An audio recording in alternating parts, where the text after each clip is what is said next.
Shalom, perkenalkan nama saya Dimas Putar dengan NIM 11240110. Di video kali ini saya akan menjelaskan tentang tugas proyek saya yaitu Planker. Nah, untuk tujuan dari proyek ini, aplikasi ini adalah solusi digital terpadu yang dirancang untuk mendukung para pecinta tanaman dalam mengelola dan menjaga kesehatan koleksi mereka. Nah, untuk fiturnya, yang pertama ada pengelolaan koleksi tanaman. Di sini ia membantu pengguna mendokumentasikan dan mengatur seluruh koleksi tanaman hias itu secara sistematis. Ada juga fitur pemantauan kesehatan tanaman atau fitur dokter tanaman. Dia menyediakan fungsi diagnostik untuk memantau status kesehatan tanaman. Ia juga memberikan identifikasi awal terhadap potensi masalah seperti penyakit, hama atau kekurangan nutrisi. Ada juga notifikasi jadwal perawatan, yaitu mengirimkan pengingat dan notifikasi tepat waktu, khususnya untuk jadwal penyiraman. Yang terakhir, dia ada akses ensiklopedia perawatan tanaman. Dia menyediakan database informasi dan panduan komprehensif mengenai cara perawatan yang tepat untuk berbagai jenis tanaman. Kita masuk ke yang pertama itu ada manajemen entitas pengguna atau user entity. Ini untuk fiturnya dia menyediakan struktur data yang aman untuk autentikasi pengguna. Gunakan UUID untuk keamanan ID yang lebih baik dan pencatatan waktu otomatis atau auditing. Untuk code-nya bisa kita lihat di sini. Nah, dari sini kita bisa melihat saya menggunakan entity dan tabel, yaitu anotasi entity itu dia menandakan kelas ini sebagai objek yang akan dipetakan ke database atau ORM. Ada juga tabel name sama dengan user, itulah secara spesifik memberitahu Hibernate bahwa tabel di database bernama users. Ini penting karena user seringkali merupakan reservoir di SQL. Nah, UUID ini sebagai primary key, yang dimana dia tidak menggunakan integer atau long, dan kode ini menggunakan UUID atau Universal Unique Identifier. Ada juga di sini generate value, yaitu generator UUID. Dia meminta sistem untuk menghasilkan string acak unik atau 128 bit dan lebih aman daripada numerik berurutan karena sulit ditebak, dan dia mencegah serangan enumerasi ID. Ada juga ID editing otomatis atau preprocessed, dan dia menggunakan metode onCreate tandai dengan preprocessed. Ini adalah callback dari GPA-nya. Artinya, tepat sebelum data tersimpan ke database, metode ini akan dijalankan otomatis untuk mengisi variabel create, add, and update dengan waktu server saat ini. Nah, dia menjamin konsistensi data waktu tanpa perlu diatur manual di service. Selanjutnya untuk dashboard dan logika statistik tanaman. Fiturnya dia menampilkan daftar tanaman milik pengguna yang sedang login, sekaligus menghitung statistik kesehatan tanaman secara real time. Nah, ini dia code-nya. Nah, jadi yang pertama itu untuk fungsinya dependency injection dan security context. Dia menggunakan get current user atau tidak tampilkan penuh di cuplikan tapi dipanggil. Nah, dia mengambil data pengguna dari security context holder. Ini memastikan datanya itu data yang diambil atau plan service get plan by user benar-benar milik orang yang sedang login, dan dia akan menjaga privasi datanya. Yang kedua ada Java Stream API dan logika bisnis. Nah, kode ini menggunakan fitur Java atau dan Stream untuk memproses koleksi datanya itu di memori tanpa query database tambahan yang berat. Dia menggunakan logika filter yang memeriksa apakah tanaman itu perlu disiram. Nah, logikanya itu tanggal disiram terakhir ditambah frekuensi siram. Nah, jadinya eh, dia akan menjadi sama dengan tanggal siram berikutnya. Seperti itu. Nah, ada juga next watering is after. Nah, jika tanggal siram berikutnya tidak setelah hari ini, maka tanamannya itu masuk ke kategori butuh air. Yang ketiga, untuk model dan binding. Dia menggunakan fungsi model add attribute yang dimana datanya itu hasil kalkulasi. Jadi jumlah tanaman butuh air dan daftar tanaman. Itu dimasukkan ke dalam objek model. Sehingga objek ini akan dibawa ke tampilan HTML-nya. Sehingga UI-nya itu bisa menampilkan angka statistiknya itu secara dinamis. Itu untuk logika dari si tanaman. Selanjutnya untuk fitur dokter tanaman atau pencatatan kesehatan. Nah, di fitur ini dia memungkinkan pengguna mengunggah foto tanaman yang sakit beserta catatannya untuk didiagnosis atau sekedar sebagai jurnal kesehatan. Ini dia code-nya. Nah, untuk penjelasannya itu dia menggunakan beberapa fungsi, yaitu ada post mapping. Nah, ini adalah metode untuk menangani request HTTP post yang dikirim ke form HTML. Nah, ini ada juga eh, data binding, yaitu Spring secara otomatis memetakan input form seperti judul masalah dan deskripsi langsung ke objek di si plan health ini. Nah, ini akan mengurangi kode boilerplate untuk get atau set parameter manualnya. Nah, ada juga fungsi multipart file, yaitu file upload handling. Dia menggunakan parameter request part, image file, multipart, dan image file. Ini adalah kunci dari fitur ini. Jadi, Spring-nya itu akan menangani stream binary dari file gambar yang diupload si penggunanya. Nah, file ini kemudian akan dikirim ke service save log untuk diproses dan disimpan ke disk atau cloud dan path-nya simpan di dalam database-nya. Yang keempat ada flow control dan exception handling. Dia menggunakan dia menggunakan blok try catch yang dimana jika terjadi kesalahan saat uploadnya itu gagal atau upload gambarnya itu gagal atau database itu juga error, maka dia akan dialihkan kembali ke halaman dokter dengan parameter error. Ini meningkatkan user experience atau UX-nya. Nah, selanjutnya ada juga fitur ensiklopedia dan data statis. Di fitur ini dia akan menyediakan tips dan trik perawatan tanaman yang sudah dikurasi atau hardcore untuk edukasi si penggunanya. Ini dia kode yang digunakan. Nah, jadi di kode ini ada in-memory data construction. Nah, dia berbeda dengan controller lain yang ngambil data dari repository. Control ini membuat data secara manual. Jadi dia menggunakan new release setiap kali halamannya itu diakses. Ini adalah pola yang valid untuk data yang sangat statis dan jarang berubah dan tidak memerlukan tabel database khusus demi efisiensi query-nya. Yang kedua, dia menggunakan helper metode atau create. Nah, jadi kode ini menggunakan helper method creative atau private method di dalam kelas yang sama untuk menyederhanakan proses pembuatan objeknya. Alih-alih menulis new encyclopedia, set species, set description berulang-ulang sebanyak 5 baris untuk setiap itemnya. Nah, helper method ini membungkusnya menjadi satu baris pemanggilan fungsi. Ini adalah implementasi prinsip dari DRY, yaitu then repeat yourself. Yang ketiga ada view rendering. Jadi di sini daftar objektifnya itu dikirim ke view page atau ensiklopedianya. Di sisi HTML kan ada loop tdh yang mengulang elemen kartu atau card untuk setiap itemnya itu dalam list ini. Gitu. Nah, selanjutnya ada juga konfigurasi keamanan atau Spring Security-nya. Nah, jadi di fitur ini selain akan menjelaskan bagaimana aplikasi mengamankan akses URL, kita menggunakan pendekatan whitelist atau semuanya dikunci kecuali yang diizinkan. Ini dia code-nya. Nah, jadi di konfigurasi atau Spring Security ini dia adalah seperti sapam di aplikasi ini. Jadi setiap request HTTP yang masuk harus melewati dari rantai filter ini. Di sini ada ini. Di sini ada fungsi authorize HTTP request. Dia adalah mengatur izin aksesnya. Ada juga request matcher yaitu mengizinkan akses publik ke folder. Ada juga ini any request authentic yaitu untuk aturan sapu jagat. Jadi semua halamannya itu selain yang disebutkan di atas wajib memiliki sesi login yang valid gitu. Nah, dia juga ada fungsi form login yaitu konfigurasi mekanisme login berbasis formulir HTML-nya. Nah, kita akan mengarahkan halaman login default Spring-nya itu ke halaman khusus kita, yaitu ada username parameter atau email. Nah, secara default Spring Security ini akan mencari input bernama username dan karena aplikasi ini menggunakan email untuk login, jadi kita akan memberitahu Spring-nya itu untuk mencari parameter form bernama email. Gitu. Nah, ada juga ini adalah bin yang krusial untuk keamanan data. Jadi password usernya itu tidak pernah disimpan dalam teks biasa. Oke, selanjutnya untuk logika bisnis atau plan service-nya. Ini dia code-nya, saya lihat. Nah, jadi di sini ada relasi data namanya, yaitu plan set user. Nah, sebelum menyimpan, sistem itu akan secara eksplisit mengaitkan tanaman dengan user yang sedang login. Ini akan mencegah datanya itu menjadi tidak memiliki pemilik dalam database-nya. Nah, penanganan nama file atau UUID, random UID jika contohnya jika user A itu mengupload sebuah gambar, itu contohnya bunga, dan user B mengupload file berbeda dengan nama bunga juga, sistemnya itu akan menyimpannya sehingga kita menggunakan prefix UID acak di depan nama file aslinya. Jadi nama filenya itu akan unik, contohnya seperti ini.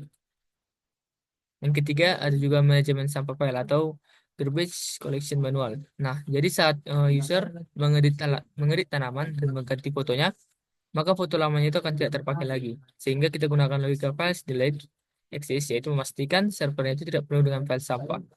Jadi dia jadi sampahnya itu akan diedit seperti akan dihapus. Gitu. Selanjutnya ada juga standar copy option, itu replace existing. Nah, jadi opsi ini akan mencegah error jika karena suatu kebetulan yang luar biasa yang namanya file hasil generate-nya itu sudah ada. Nah, sistem akan menyimpannya dengan aman. Nah, selanjutnya ada juga controller pencakwalan atau schedule controller. Nah, di fitur ini dia akan mengelola request HTTP untuk fitur jadwal, memisahkan data antar pengguna dan mengarahkan datanya itu ke tampilan atau ke view-nya. Nah, untuk fungsi dalamnya kita bisa lihat ada isolasi data user, ya. Oke. Jadi dia menggunakan metode get current user, yaitu metode private yang sangat penting. Dia akan mengakses security context holder yang di mana tempat penyimpanannya itu untuk mengetahui siapa yang sedang melakukan request. Nah, setiap kontrol melakukan operasi, ia akan memanggil metode ini sehingga ia menjamin contohnya si user tidak akan pernah melihat atau mengedit si milik user lainnya seperti itu, meskipun mereka mengakses URL yang sama. Ada juga metode model atribut, yaitu anotasi untuk menangkap data dari HTML-nya dan secara otomatis akan menyusunnya ke objek Java schedule-nya. Nah, selanjutnya ada juga post redirect get pattern yang dimana pada metode ini data kita disimpan, kita mereturn string redirect atau schedule dan mencegah masalah double submission sehingga usernya itu tidak yang tidak sengaja menginput ada dua kali jika merefresh selama setelah submit format. Oke. Selanjutnya ada juga mekanisme login manual, yaitu web out controller. Nah, di sini meskipun Spring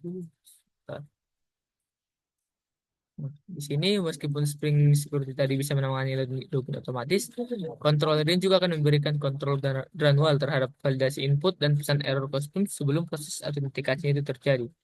Ini dapatnya. Nah, jadi di sini ada validasi bertingkat, yaitu ada level 1. Yang pertama itu valid, yaitu memeriksa format dasar jika emailnya valid atau passwordnya kosong.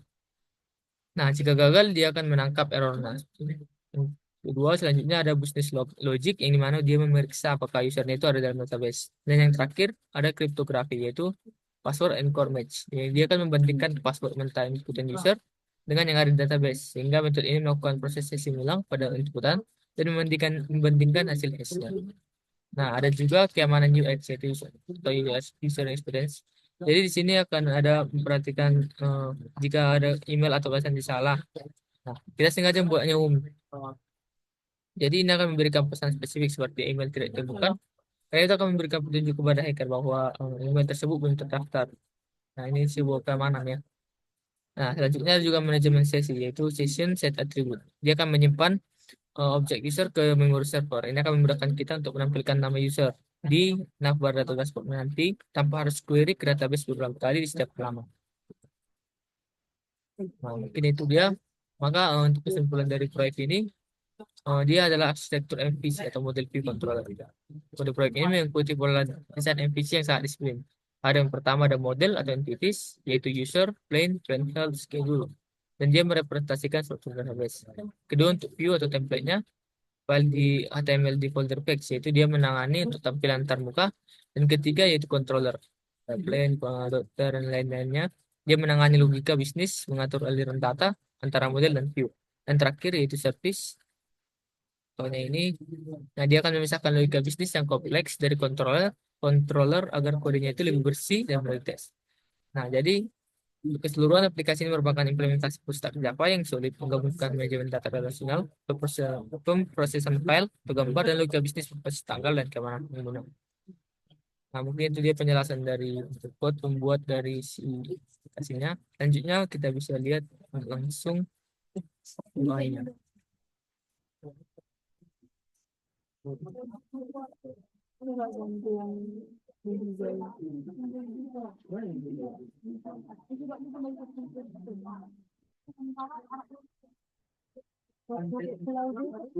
Nah, sebelumnya kita bisa lihat juga untuk tes dari dia ada tes yang saya buat untuk ngecek dari hasil dari tes ini. Kita bisa cek dari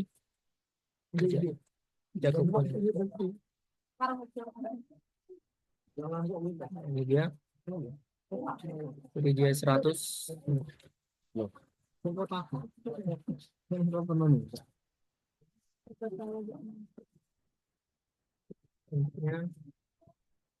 buka untuk kasih.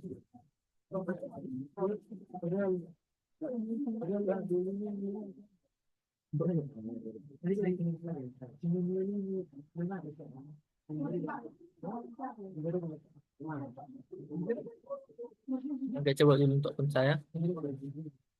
Nah, ini dia untuk UI dari sini. Nah, untuk fitur-fiturnya kita bisa lihat di sini ada apa seperti ini. Ada juga ini. Artinya ini ada juga untuk katakanlah, kita juga bisa merefreshnya dan dia akan berganti seperti itu. Nah, ini bisa kita masuk ke web dari si code yang ada di dashboardnya tadi. Nah, selanjutnya ada juga ini dia fitur-fitur yang saya jelaskan tadi. Yang pertama itu koleksi dari si tanamannya. Nah, di sini kita bisa menambahkan ya tanamannya. Tentu kita hapus. Ini kita bisa hapus contohnya, terus kita buat contohnya tanamannya.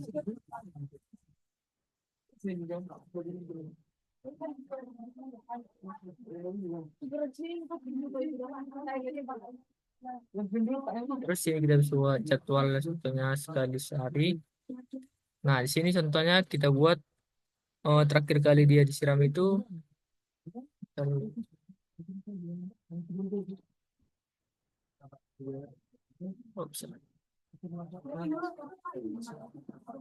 nah, tanggal 11/12/2020.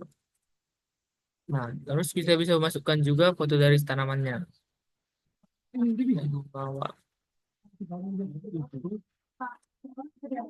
Nah, sini kita bisa buat deskripsi dari si mawar itu. Pokoknya dia mawar warna merah seperti itu.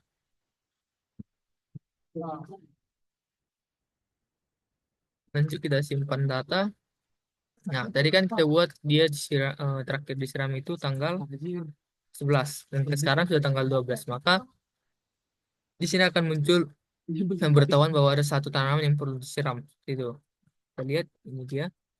Nah, kita bisa kita siram langsung tanamannya dan kita di sini siram sehingga dia kan nah, statusnya itu akan berganti gitu. Selanjutnya ada juga fitur buat jadwal dari tanamannya. Kita bisa menambahkan jadwal dari tanaman yang ada di kebun kita. Ini dia contohnya. Nah, ada tanaman. Kita buat masukkan, tambahkan nama tanamannya.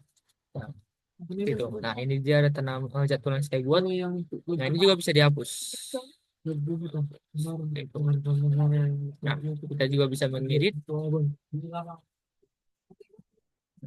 Selanjutnya ada juga plan dokter. Nah, di sini kita bisa membuat atau mencatat dari gejala-gejala tumbuhan yang kita miliki seperti itu. Dan kita juga bisa memantaunya. Contohnya, ini.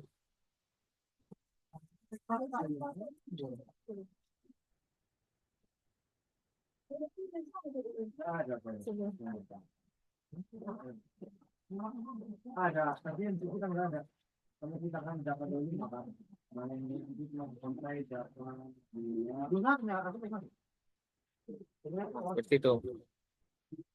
Ya, untuk sini, sehingga kalau contohnya kita sudah selesai merawatnya, kita juga bisa mengganti si statusnya sehingga dia sudah sembuh, otomatis akan video seperti ini. Nah, ini terakhir ada juga fitur ensiklopedia, yaitu di sini ada cuma hanya trik untuk merawat tanaman. Ini dia. Ada beberapa. Nah, untuk merawat tanaman ini teknik pencahayaan, pemupukan seperti itu. Nah, sini dashboard juga saya punya ini statistik dari kebunnya. Di sini untuk kesehatan ini dinilai dari sini. Dan ya, contohnya ada 6 tanaman kan. Terus kita lihat di plan dokternya nih. Contohnya ini si mawarnya. Ini kita buat dia lagi sedang dalam perawatan. Jadi kita otomatis dia akan berpindah statistiknya ini akan berkurang gitu. Jadi kesehatan tanaman kita itu 84% karena ada satu tanaman kita yang sedang dirawat. Dan ketika kita ganti statusnya itu menjadi sudah sembuh, maka di dashboardnya dia akan menjadi bentar.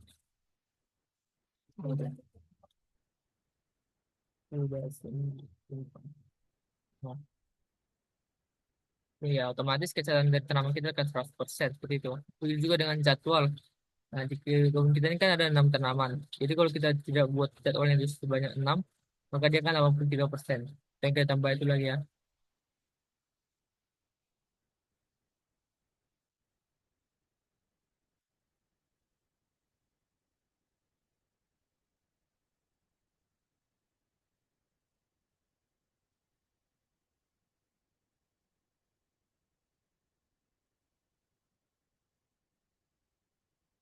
Jadi, jadi yang kata lain semua tanaman kita sudah memiliki catatan-catatan atau jadwal-jadwalnya masing-masing. Sehingga dashboard dia otomatis akan 100% gitu. Nah, mungkin demikian untuk penjelasan dari si UI-nya. Itu dia untuk penjelasan dari proyek yang saya buat. Semoga BIM bermanfaat dan memaafkan dari kesalahan saya. Terima kasih.